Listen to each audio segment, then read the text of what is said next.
Bonjour mesdames et messieurs, bonjour chers auditeurs. Nous vous retrouvons aujourd'hui le 9 février, date d'enregistrement pour le 32e épisode du Calisthenics Science Podcast. Aujourd'hui, on va faire un épisode assez classique. Une simple FAQ, on va répondre aux questions que vous nous avez posées en story. On vous a fait une petite FAQ. Alors étrangement, on a eu quelques questions sur la souplesse, certainement parce que de Master, vous voyez Morgan qui pratiquait le pancake stretch. Ça vous a peut-être inspiré dans votre choix de questions, mais on a des questions sur un peu tout, notamment des questions sur la fenêtre anabolique. Ça va être assez cool. J'aimais bien ton intro en mode pilote d'avion. Bonjour mesdames et messieurs, nous sommes à bord du vol en direction. Vous êtes à bord du Calisthenics Science Airplane. Vous arriverez à Nirvana Science Bali d'ici 24 heures, car c'est très loin. Alors, on a 1, 2, 3, 4, 5, 6 questions. 6 questions. Let's go tout de suite. Nous avons d'abord une question de Kevin qui nous demande combien de temps entre les étirements passifs prendre avant une séance sans réduire la perf. Alors, je ne sais pas si il parle du temps entre les étirements, dans le sens entre les séries d'étirements, ou s'il parle du temps entre le moment où on s'étire et le moment où on commence la séance. Qu'est-ce que tu penses qu'il a voulu dire? Je sais pas, peut-être on peut... On va traiter les deux, parce qu'on est les deux, ouais. des beaux gosses. On est chaud, on est chaud. Alors, déjà, Alexandre, comment ça, les étirements statiques risquent de réduire la performance sportive avant un sport de force? Ne faites surtout pas ça. Donc, ça a été très diabolisé dans le passé. Ici, il y a quelques années, on ne jurait que par le fait de ne pas s'étirer avant la séance. Il y a beaucoup d'études qui ont montré que oui, les étirements passifs pouvaient impacter la performance, mais ces études étaient assez extrémistes dans le protocole. Donc, il y avait beaucoup de séries très intenses sur des muscles qui allaient directement travailler pendant la séance. Et donc, les mécanismes derrière le fait de s'étirer avant une séance semblent aussi affecter la performance. Donc, on active davantage le système parasympathique, on induit une fatigue musculaire. Et oui, ça impacte potentiellement la performance. Mais il y a moyen de s'étirer et de minimiser un peu l'impact de ces étirements avant une séance. Donc, tout d'abord, l'intensité des étirements. Si vous faites des étirements passifs, c'est potentiellement moins agressif. Enfin, c'est un peu plus impactant que des étirements juste de la mobilité, par exemple, où vous faites une position de squat et vous faites des rotations de hanches, des choses comme ça, où vous faites des circonductions d'épaule, donc ça c'est un peu plus actif. Donc voilà, maintenant dans la littérature moderne, les termes changent pas mal aussi. Donc ici, on va juste distinguer mobilité, étirement statique et peut-être actif avec des charges en plus où on va faire des contractions musculaires, des étirements, relâchements. Donc là où je voulais en venir aussi, c'était que voilà, donc la mobilité avant une séance, c'est très très bon pour s'échauffer. Les étirements passifs, ça peut être bon aussi pour s'échauffer pour certaines personnes, surtout les personnes qui sont limitées en amplitude. Donc, par exemple, si vous ne savez pas amener vos bras en flexion au-dessus de la tête et vous faites du développé militaire ou des pompes en handstand, ça peut être quand même intéressant d'activer ça. Euh, si votre flexion de hanche, si vous avez des problèmes de mobilité au niveau de la hanche, vous pouvez quand même faire un peu de passif avant de faire des squats, par exemple. Mais de nouveau, les manières de minimiser les interférences, ça sera donc de diminuer l'intensité de travail, quoi. Faut vraiment pas aller au-delà d'un seuil de douleur. Donc si vous allez sur une échelle sur 10, essayez d'éviter d'aller au-dessus de 5 ou 6 sur la douleur. Faites des étirements en dessous de la minute, par exemple, et évitez de faire 2 ou 3 séries. Avec une série ou deux, ça sera suffisant avant une séance. Et donc, si vous prenez des repos entre ces séries avant votre séance, je ne vois pas trop le sens de la question, parce qu'il suffirait d'enchaîner tout. Même au niveau des repos entre étirements, c'est assez libre, hein. Si vous faites 1 minute ou 2, ça sera suffisant. Donc voilà, il faut vraiment minimiser ce travail-là avant une séance. Et ensuite, un très bon moyen de diminuer l'effet négatif des étirements passifs avant une séance, ça sera de refaire un peu de dynamique juste après. Donc, admettons, vous êtes limité en amplitude en flexion d'épaule. Vous faites un stretch passif, par exemple, vous prendrez à la barre, ou alors vous couchez dos sur un banc et laissez pendre un poids. Donc, vous faites peut-être 2 séries de 30-60 secondes, où vous allez à une intensité assez faible, 5/10. Et après ça, vous pouvez juste faire des petits balancements, des petits balistiques en balançant un peu vos bras. Et rien que ça va déjà un peu dissiper cette fatigue. Et puis, vous pourrez faire votre séance à votre aise. Et normalement, il y aura très peu d'impact sur votre performance. Les protocoles qui avaient montré vraiment des impacts, c'était des protocoles beaucoup plus importants, où ils faisaient peut-être 6 ou 9 séries, avec des temps beaucoup plus élevés et des intensités beaucoup plus élevées. Donc ça, c'est un extrême. Donc voilà, les mécanismes semblent affecter la performance. Et voilà, il faut en être conscient, mais il y a moyen de minimiser ça. C'est à vous de pratiquer aussi. Maintenant, après, je te laisserai répondre là-dessus aussi, hein, Morgane. Et maintenant, pour l'autre partie de la question, peut-être, si vous voudriez faire une séance d'étirement avant une autre séance, avant vraiment une séance de force, une séance d'étirement où vous cherchez à progresser, là, et que vous mettez plus d'intensité dedans, bah, si vous la faites, l'idéal, c'est de le faire comme un certain laps de temps avant votre séance, peut-être 5-6 heures si vous savez, si vous savez le faire. Si vous devez la faire et essayer d'éviter de travailler le même groupe musculaire. Donc, par exemple, faites pas une grosse séance grand écart où vous cherchez, où vous fatiguez vraiment les adducteurs, où vous allez faire de l'active, vous allez vraiment faire plein de séries, vous allez avoir une haute intensité, une grosse fatigue et, euh, et faire une grosse séance jambes en soirée, par exemple, là, ça sera vraiment pas productif. Euh, par contre, si vous faites une séance grand écart et que vous faites un entraînement haut du corps, bah, l'activité que vous allez mettre sur votre système parasympathique, votre système un peu plus de repos, bah, elle sera dissipée lorsque vous allez faire votre séance plus sympathique, votre séance plus active, plus nerveuse, de force sur le haut du corps. Et puis la fatigue du bas du corps bah, sera peu impactante sur celle haut du corps. Donc voilà, ça serait un bon moyen de la faire. Donc quelques temps avant, peut-être pas placer une grosse séance d'étirement bas du corps juste avant. Donc, par exemple, si vous entraînez à 17 heures, vous faites votre séance grand écart et puis que vous faites votre séance haut du corps, autant faire l'inverse. Finalement, ça serait plus intelligent de s'étirer passivement après une séance. C'est vrai que dans la plupart des cas, autant s'étirer en passif, ce serait l'idéal de le faire après votre séance. Voilà, donc ça c'est si vous devez les faire avant, euh, c'est juste pour une question de déficit de mobilité, comme je vous ai dit, si vous avez un souci de flexion d'épaule ou quoi, si vous avez vraiment un pattern de mouvement qui est limité, là, vous pouvez le faire avant. Donc voilà, Morgane, je te laisse y répondre. Je suis d'accord avec la majorité des choses qui ont été énoncées par mon collaborateur Alexandre Anthropowski, 012 Orcaout sur Instagram et sur YouTube. Alors oui, en effet, des étirements passifs, lorsque c'est vachement poussé, donc au niveau de la durée, au niveau de l'intensité, au niveau du nombre de séries, ça peut réduire un petit peu la performance sur des efforts explosifs, des efforts de force. Ça, c'est mitigé si on fait peu de volume, c'est mitigé si on reste à une faible intensité au niveau de l'échelle de douleur, quoi, sur 10, et échelle d'intensité. C'est également mitigé si la durée est modérée, donc si on reste autour des 30 secondes, il y a bien moins de risques que si on compare ça à des étirements qui sont maintenus 60 secondes ou même encore plus. Ça peut être intéressant, comme a dit Alexandre, de quand même s'étirer malgré qu'il y a ce petit risque d'effet délétère si vraiment vous avez des restrictions qui vous imposent de mobiliser entre guillemets certaines articulations pré-entraînement.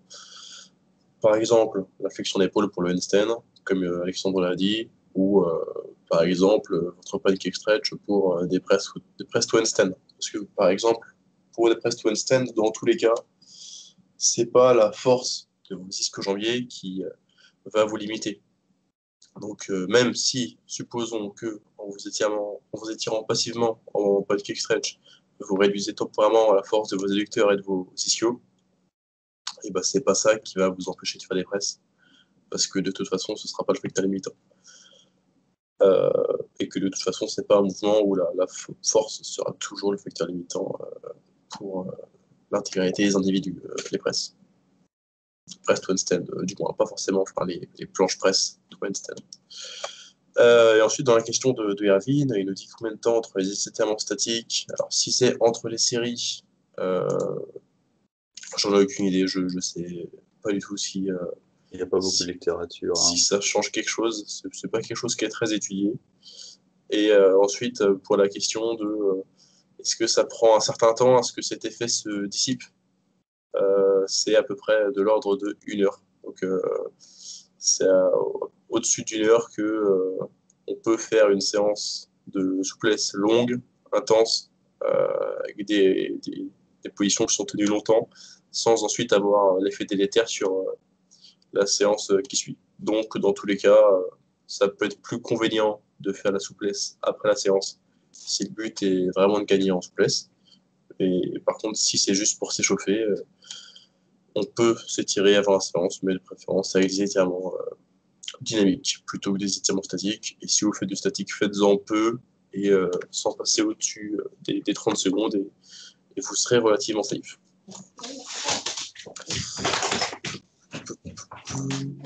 Ok, alors j'ai eu d'autres questions sur la souplesse. J'ai eu 2 autres questions. Je ne les traiterai pas ici parce que c'était des questions sur ma routine personnelle de souplesse. Et je ferai une vidéo sur le sujet. Donc je ne vais pas rentrer dans les détails ici, ce sera bien plus parlant et structuré d'en faire une vidéo complète sur YouTube. Yes. On va passer à la prochaine question. Hein. Donc, excusez le manque de dynamisme de Morgan, il a le Covid. C'est vrai. ça s'est vu un peu qu'il y avait. Non, mais c'est aussi parce que je dors assez peu. Là, parce que ouais, ça va. Ça fait quand même le taf, mais voilà, on sent que t'es moins actif que d'habitude. Bah oui, mais même en ayant le coronavirus, je suis quand même plus intelligent que 90% de la population française, quoi. C'est un peu chiant. Oh là là. Allez, prochaine question, Alexandre. Donc, il y a Ronan, notre fidèle auditeur, qui nous pose encore une question très intéressante. Il nous demande si on pense qu'il est intéressant de cycler ses calories les jours d'entraînement ou alors les jours de repos, enfin entre les jours d'entraînement et les jours de repos. Qu'en penses-tu, Morgane ? Alors, déjà, il y a plusieurs raisons de vouloir cycler ses calories. Alors, certains vont vouloir cycler leurs calories parce qu'ils vont se dire que leur entraînement est une dépense calorique et que ce serait bien d'augmenter un petit peu leurs calories sur les jours d'entraînement pour matcher, entre guillemets, l'apport à la dépense. Donc oui, ce serait assez cohérent. Mais bon, le souci avec ça, c'est que l'entraînement en résistance, donc l'entraînement de musculation ou de force ou de calisthenics, ce que vous voulez, quoi, ce genre d'entraînement, ça consomme très très peu de calories.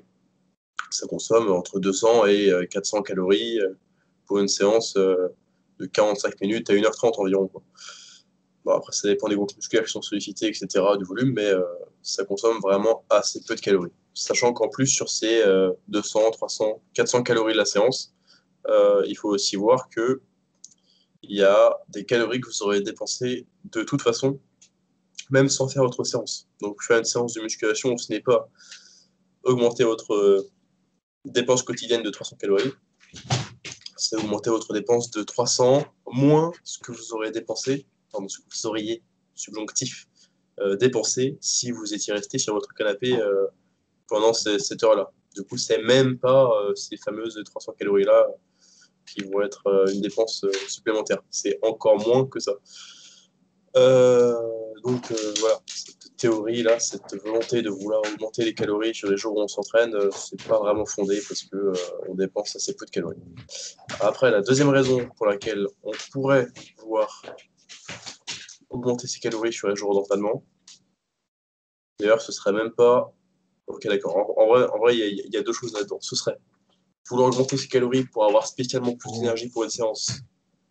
Mais c'est pas super efficace non plus, parce que de toute façon, une séance de musculation, ça consomme peu d'énergie et il y a besoin de pas grand-chose pour simplement faire une séance correcte, parce que c'est pas les stocks énergétiques qui sont le facteur limitant.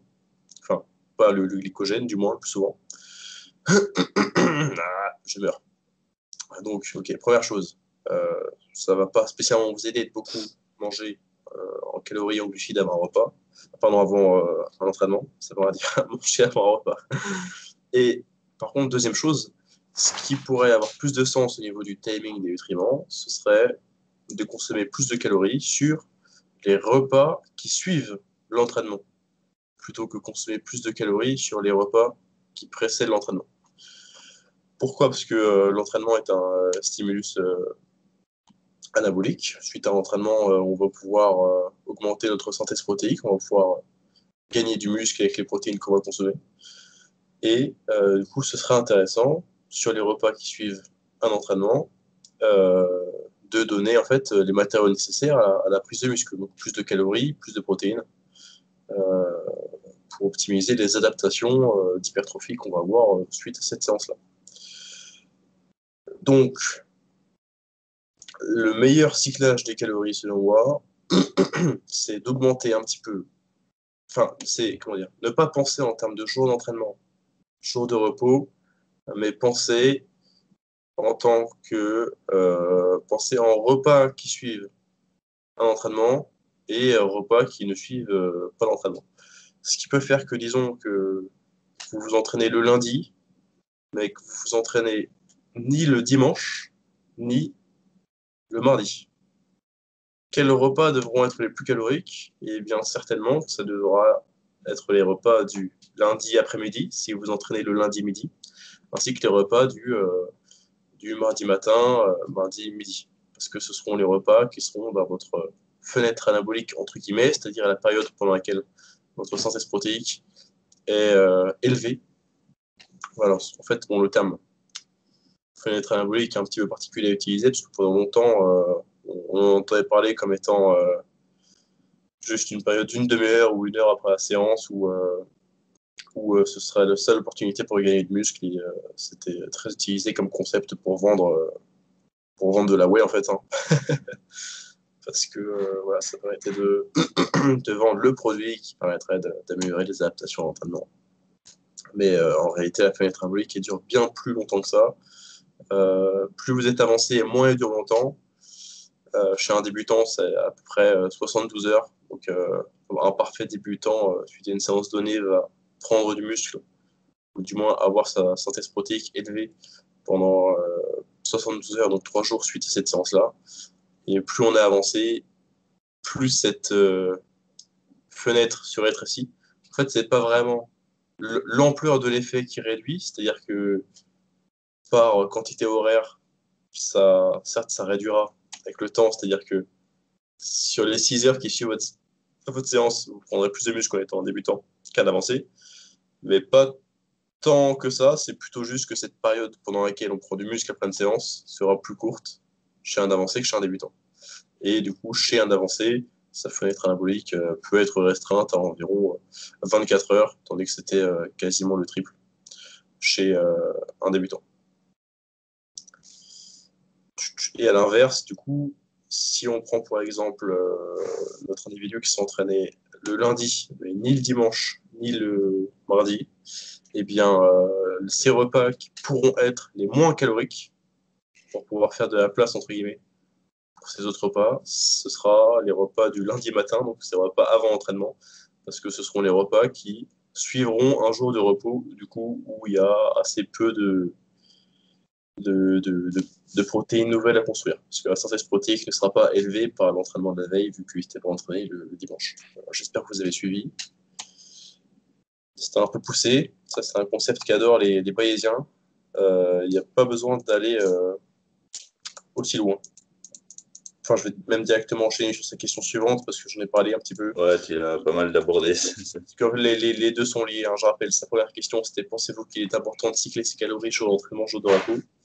Et sa deuxième question, c'est: à quel moment entre parenthèses, niveau d'ancienneté, est-il pertinent de faire attention au symphonie anabolique? Plus vous êtes avancé, plus c'est important, et moins vous vous entraînez fréquemment, plus c'est important. Parce que si vous faites 2 séances énormes dans votre semaine, c'est-à-dire que vous faites peut-être un volume de 25 séries au total par séance, donc pas forcément pour un groupe musculaire, mais bref, vous faites un full body de 25 séries, très intense, des séries de qualité poussées assez proches de l'échec, pas mal de volume, alors vous avez tout intérêt à envoyer beaucoup de calories et beaucoup de protéines sur les plusieurs repas qui suivent votre séance. Mais par contre, si jamais vous vous entraînez plus fréquemment et avec moins de volume par séance, et vous serez plus uniformément, je dirais, dans un état de synthèse protéique tout au long de la semaine.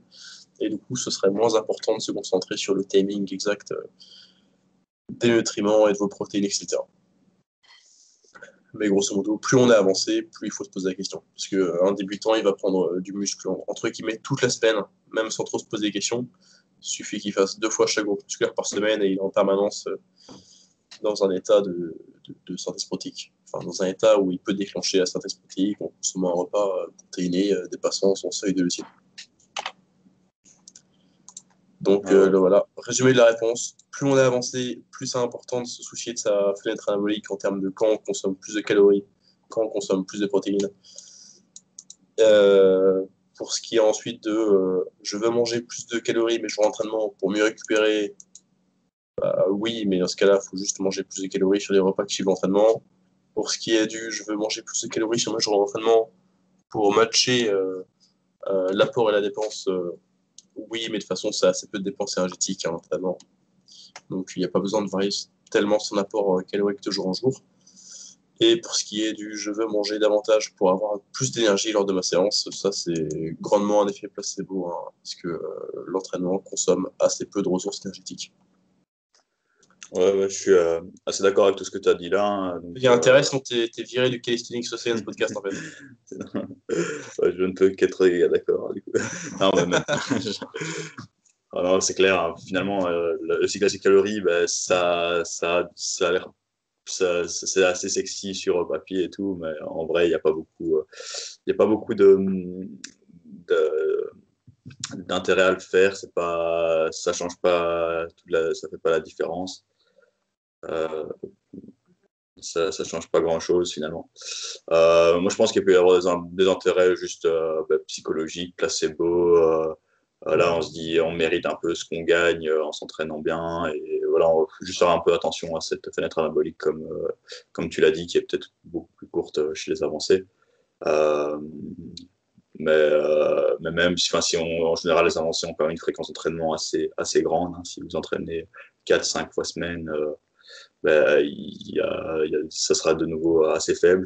Je pense qu'il faut aussi faire attention à sa dépense quotidienne. Hein. Si par exemple, les jours d'entraînement, vous faites rien, vous êtes assis, mais par contre que les jours de repos, vous en profitez pour faire des grandes marches ou que vous travaillez chez vous justement, vous allez peut-être finalement brûler plus d'énergie que vos jours d'entraînement. Donc c'est pour ça aussi que c'est pas forcément impactant. Puis parfois aussi, il y a des gens qui les jours de repos sont peut-être tentés de manger un peu plus ou quoi. Et s'ils se disent justement, je fais attention, je mérite pas de m'entraîner, je me suis pas entraîné ce jour-là, je fais un peu plus attention, et que c'est un jour facile à diminuer ses calories, ça peut être pratique hein, de se dire, ah là, les jours de repos, je mange un peu moins parce que j'en ai moins envie, je sens que j'en ai pas besoin. Et les jours d'entraînement, je mange un peu plus, j'en profite plus. Et du coup, c'est une bonne manière de psychologiquement garder une bonne balance énergétique et ne pas grossir. Ou alors, justement, pour cutter si vous avez plus facile. Donc, ou à l'inverse, hein, si les jours d'entraînement, vous avez moins faim, mais que les jours de repos, vous sentez que c'est le repos du guerrier et que vous voulez manger comme un fou, voilà, ça pourrait être une stratégie aussi, refaire les stocks. Après, vous allez peut-être être un peu plus flotteux si vous avez beaucoup mangé vos jours de repos, parce que vous allez avoir un peu moins de dépenses sur le coup. Voilà, c'est des petites stratégies, je trouve, qui sont très individuelles, quoi, en fonction de vos préférences. Voilà. Faites comme vous voulez et mangez beaucoup de protéines. C'est ça. C'est ça, voilà. Vous prenez pas la tête. On a une question ensuite. On a fini. Ouais. Yes. On a une question de Nilsson qui vous demande, je trouve sa question marrante, comme si c'était arrivé d'un coup, c'est quoi le déclic qui vous a fait prendre conscience qu'il fallait revoir vos trainings pour évoluer? Alors déjà, Nilsson, le terme évoluer, il n'est pas forcément, comment dire, il n'est pas forcément toujours dans le sens de la croissance, donc je pense pas que le terme évoluer est spécialement bon. On pense toujours que évoluer, c'est se développer, parce qu'on pense à l'évolution humaine ou même au Pokémon, mais évoluer, c'est juste changer. Du coup, je pense que le terme exact aurait plutôt été se développer que évoluer, parce qu'on peut évoluer dans le mauvais sens. Du coup, bref. Sa question, c'est quoi le déclic qui vous a fait prendre conscience qu'il fallait revoir votre training pour évoluer? Moi, je peux le dire. Moi, je crois que j'ai quand même eu un petit déclic quand même. Okay. Ouais, au début, on faisait je faisais un peu tout mes newbie gains. Hein, donc, voilà, on commençait l'entraînement à l'arrache. Voilà, on ne savait pas c'était quoi un entraînement correct. Surtout à l'époque, on n'avait pas beaucoup d'informations. On s'entraînait comme des branques. Et du coup, voilà, tu progresses bien pendant un an. Tu te poses pas en question si je fais les choses bien. Tu regardes un tuto, tu fais des mouvements, hop, ça avance. Tu vas dans la bonne direction. Tu testes, ça progresse. Et puis à un moment, tu sens quand même que tu atteins des petits plateaux, que tu régresses, que tu te blesses peut-être.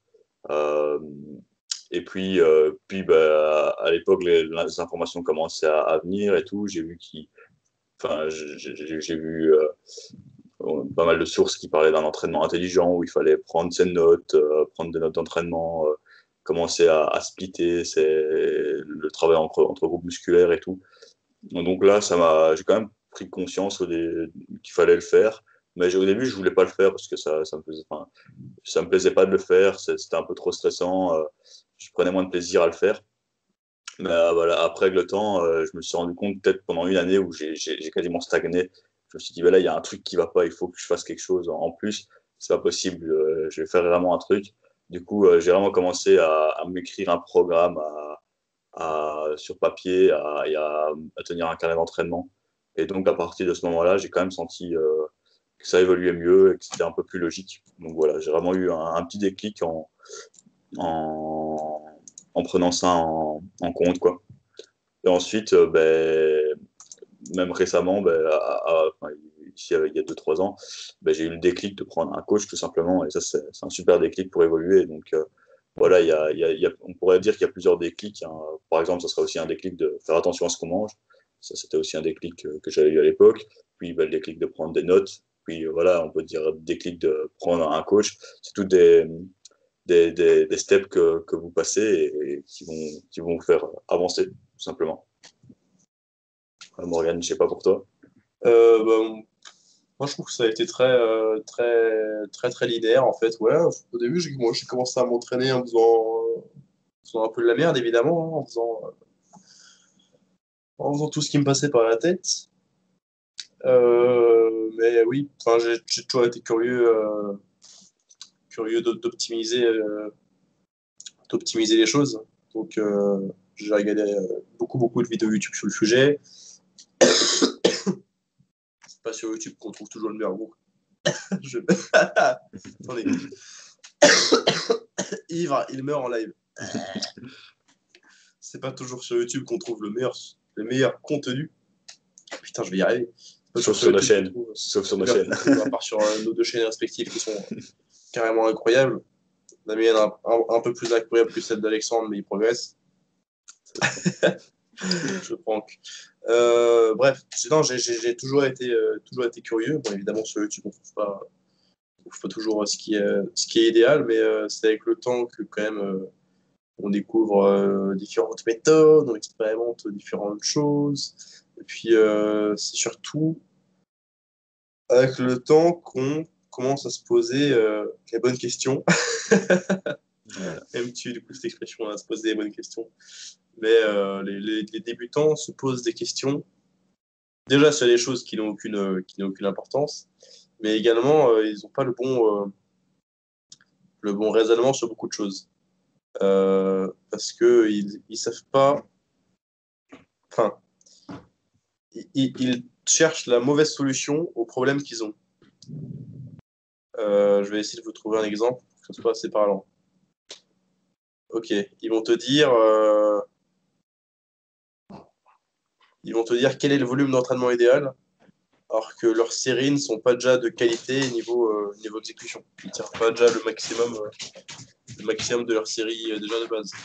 Ils vont te demander quel est le meilleur complément alimentaire, alors qu'ils ne dorment pas suffisamment. Donc, ils vont poser des questions sur des sujets qui devraient pas encore les concerner, quoi. Et je trouve que c'est peu à peu en comprenant les choses que je me suis posé les questions qui comptaient vraiment le plus et que ça m'a aidé à structurer de mieux en mieux mon entraînement. Après, bon, évidemment, au niveau de mes influences qui m'ont aidé à structurer mon approche, etc., c'est évidemment Fitness FAQ, Daniel Vanal, qui, je pense, a eu une influence positive sur beaucoup de gens à ce niveau-là. Mais également d'autres chaînes YouTube, hein. Et puis, au début, je me suis beaucoup inspiré du contenu en anglais sur la musculation parce que déjà sur le calisthenics, il n'y a pas grand-chose, même en anglais. Donc en français, il y a encore moins. Et sur la musculation, il n'y a pas de contenu de qualité. Il n'y en a toujours pas, je trouve, en français. Alors après, je ne connais pas très bien maintenant le game français de nos jours, parce que je ne le suis pas, mais il y a quelques années, ça manquait encore vachement. Je pense que je dérive un petit peu du sujet, mais j'ai pas eu de technique spéciale pour changer mon approche.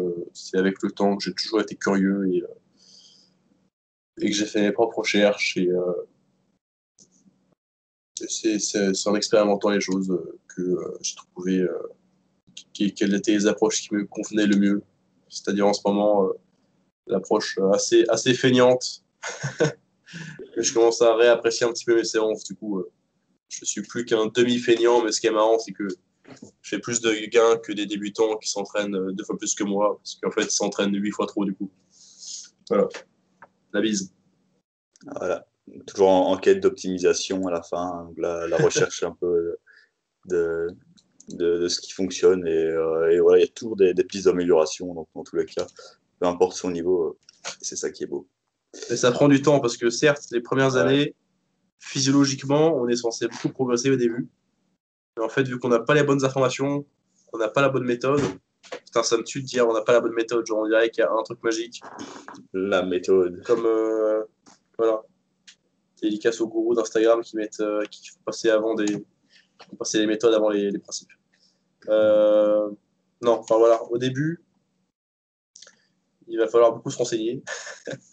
Et même si physiologiquement, on est censé plus progresser les premières années, et un peu moins le reste, en réalité, les 5 premières années d'entraînement, il se peut que vous progressiez de façon homogène sur chaque année, enfin de façon équivalente pardon, sur chaque année, parce qu'en fait, même si vous devenez plus avancé et que sur le plan uniquement physiologique, c'est plus compliqué de progresser, bah, vous allez savoir mieux vous entraîner et du coup faire des années d'entraînement plus productives.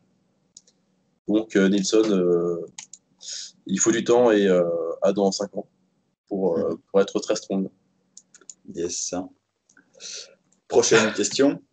Ça, c'est très très marrant ça. Donc, Ça me tue. il y a Boulangerie DPCT qui nous demande. Et oui, même les boulangers font de calisthenics. Ah putain, ça c'est classe. les boulangers de France qui le suivent. Donc, si je commence à pouvoir faire plus de 12 reps, dois-je charger davantage et redescendre à 8 répétitions? Bah, ça dépend quel est le but en fait.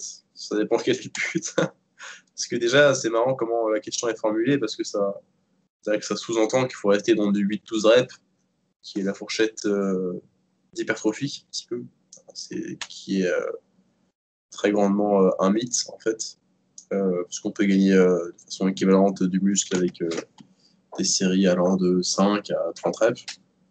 Bref.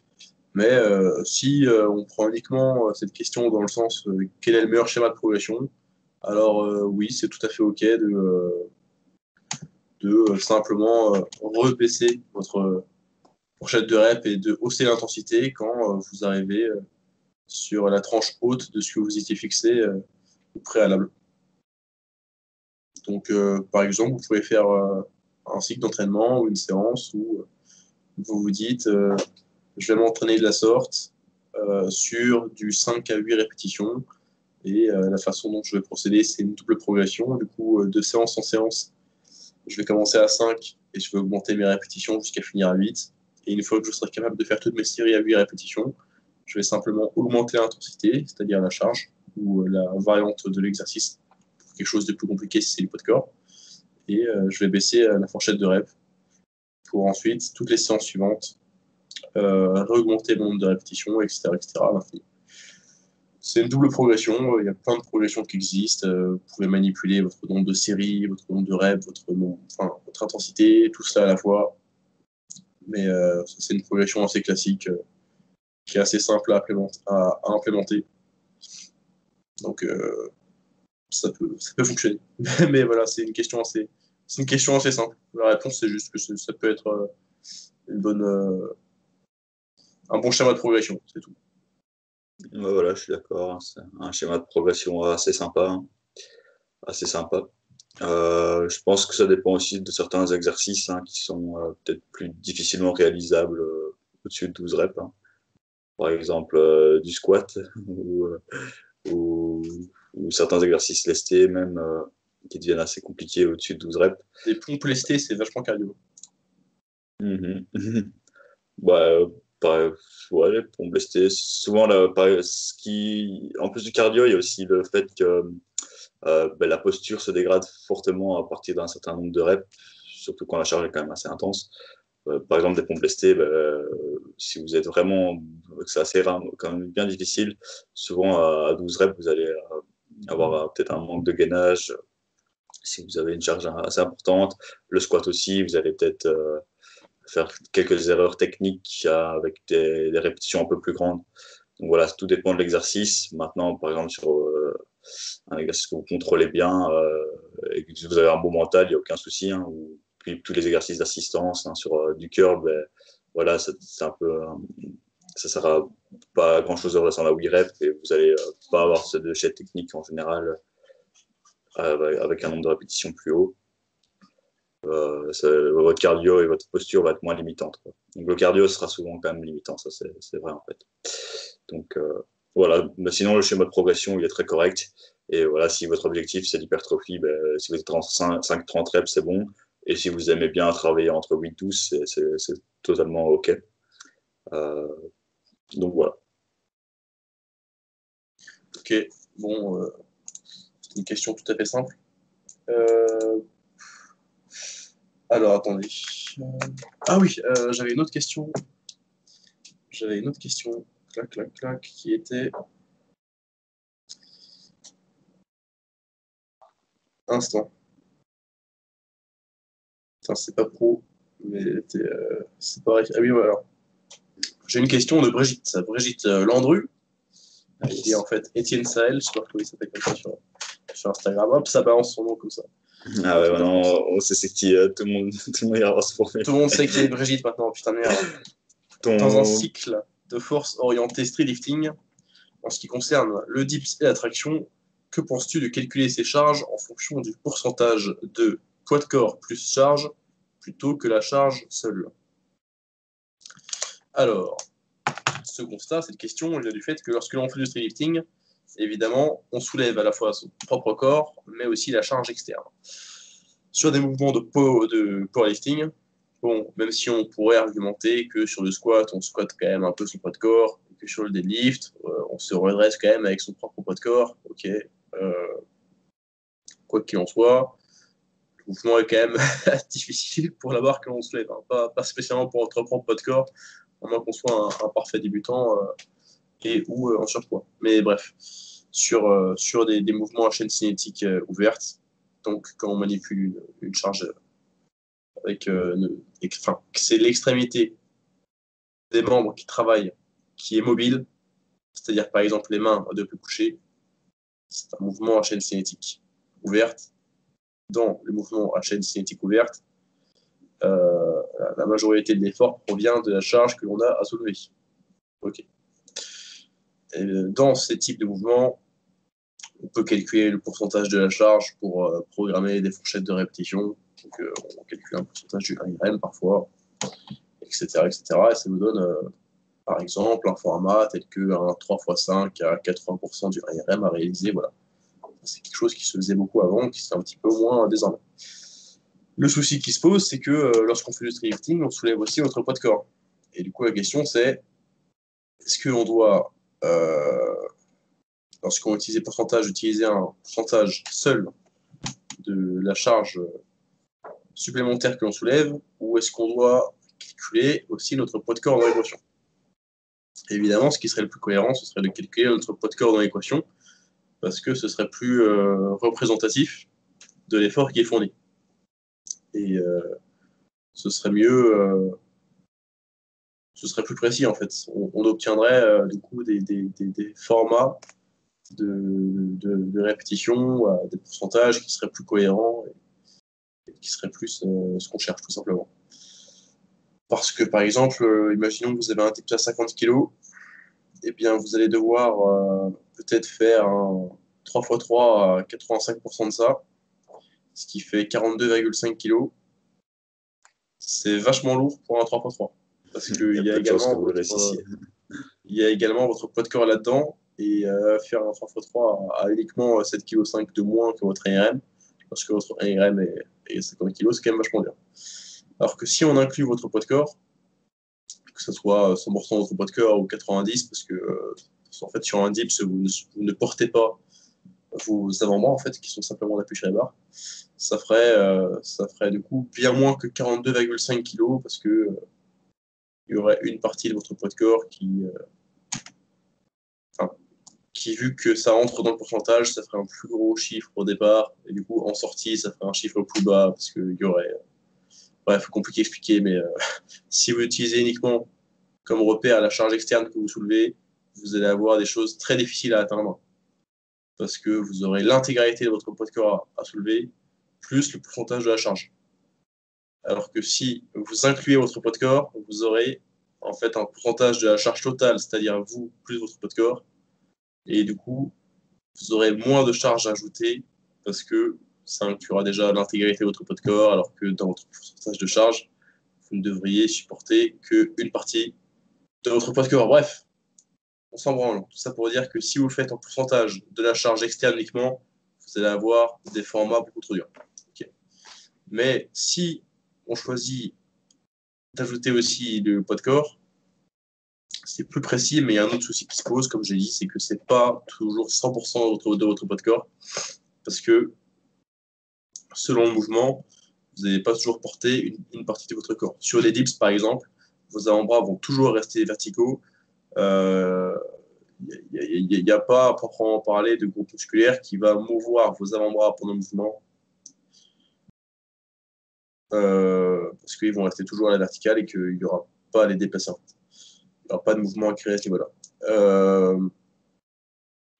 Et à l'inverse, plutôt de la même façon, sur les tractions, aussi, vos avant-bras vont toujours rester verticaux, et du coup, vous n'aurez jamais à les porter. Et du coup, ce serait peut-être plus malin de choisir dans votre équation 90% de votre poids de corps plutôt que l'intégralité. Ce serait peut-être un petit peu plus malin, mais encore une fois, c'est se prendre la tête pour rien. Tout ça pour dire que sélectionner uniquement le pourcentage de la charge externe, ça va faire des formats beaucoup trop durs. Sélectionner votre poids de corps plus ce pourcentage de la charge, mais c'est compliqué aussi pour rien.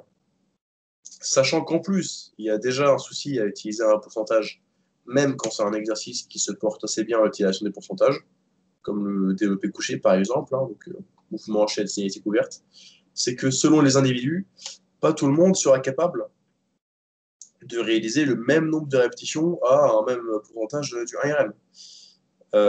Chez certaines personnes, avec 90% de leur 1RM, ils pourront faire 2 reps, d'autres, ils pourront faire 6 reps peut-être. Du coup, programmer un pourcentage du 1RM à tout le monde en demandant le même nombre de reps, eh ben, ça ne va pas fonctionner pour tout le monde. Si vous êtes un outlier, on pourrait dire, que, entre guillemets, si vous êtes un petit peu un cas particulier en dehors des normes, vous allez vous retrouver avec un format soit beaucoup trop simple, soit beaucoup trop dur. Du coup, ça va poser problème. Une meilleure façon de faire, selon moi, c'est plutôt utiliser des fourchettes de répétition et des RPE. Donc, en disant, par exemple, vous devez réaliser un 3 x 4, 6, en fourchette de répétition entre 4 et 6, en dips à, disons, RPE 7 ou 7,5. Et du coup, selon votre force, selon votre forme du jour, etc., ça va vous donner votre intensité à utiliser ce jour-ci pour être dans cette fourchette de rep avec ce RPE-là, donc cette difficulté perçue à viser.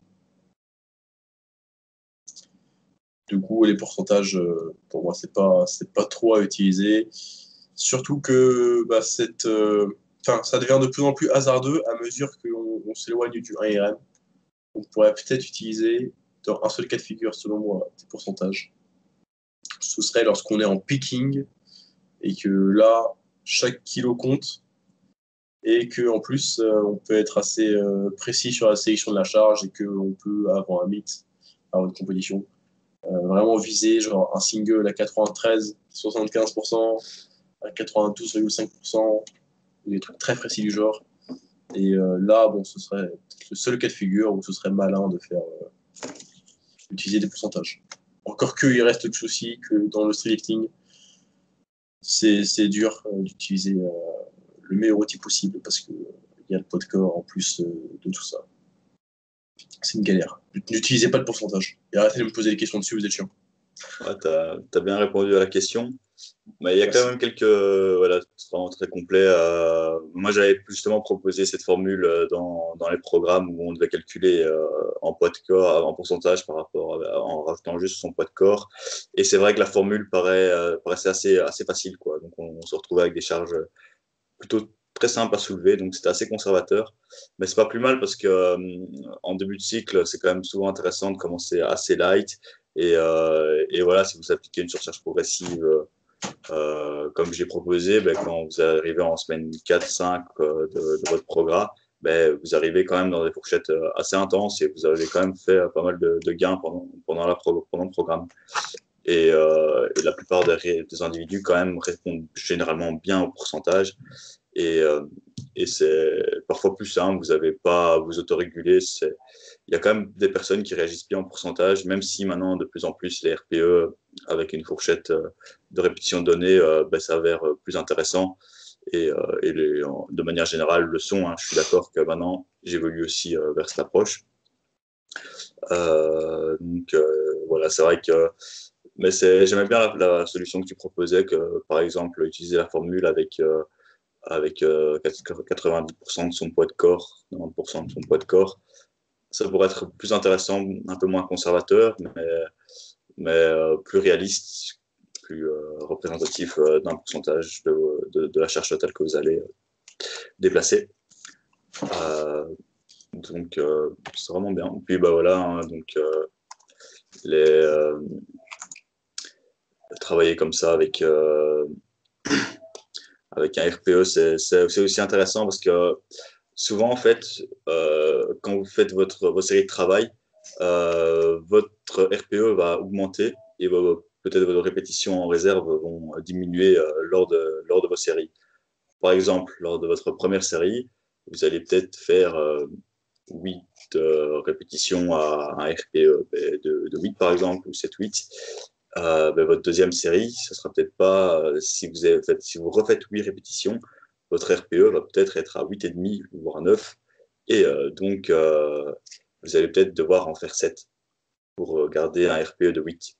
Du coup, c'est l'avantage de travailler en RPE, c'est que vous allez pouvoir mieux vous calculer. Ou peut-être justement au contraire, si c'est un nouvel exercice que vous faites dans votre cycle et vous sentez que vous faites directement des bonnes adaptations, que vous faites une série de 8 à RPE 8, votre deuxième série, vous allez peut-être être un peu trop facile pendant votre série et vous allez en faire 9 à RPE 8, ça pourrait arriver aussi. Tandis qu'à un pourcentage, vous allez juste respecter le plan à la lettre. Je pense que le pourcentage est mieux quand on est novice, quand on est débutant, quand on se connaît un petit peu moins. Et le RPE une fois que vous savez écouter plus vos sensations, votre corps, et gérer votre effort sera plus intéressant. Donc, voilà. Ok, bon, voilà tout, on a répondu à vos questions. Alors, pour rappel, parce que certains m'ont demandé en FAQ, hein, pour les questions concernant mes propres entraînements de souplesse, j'en ferai une vidéo à part, c'est pour ça que je n'y ai pas répondu dans ce podcast. Mais vous aurez vos réponses et en plus en plus détaillé et plus imagé, bien sûr, qu'en format podcast. Yes. Voilà tout. C'était le 32e épisode du Calisthenics Science Podcast. Nous sommes arrivés à destination à Nirvana Strength Valley. Je vous souhaite un agréable séjour et vous souhaite une bonne journée.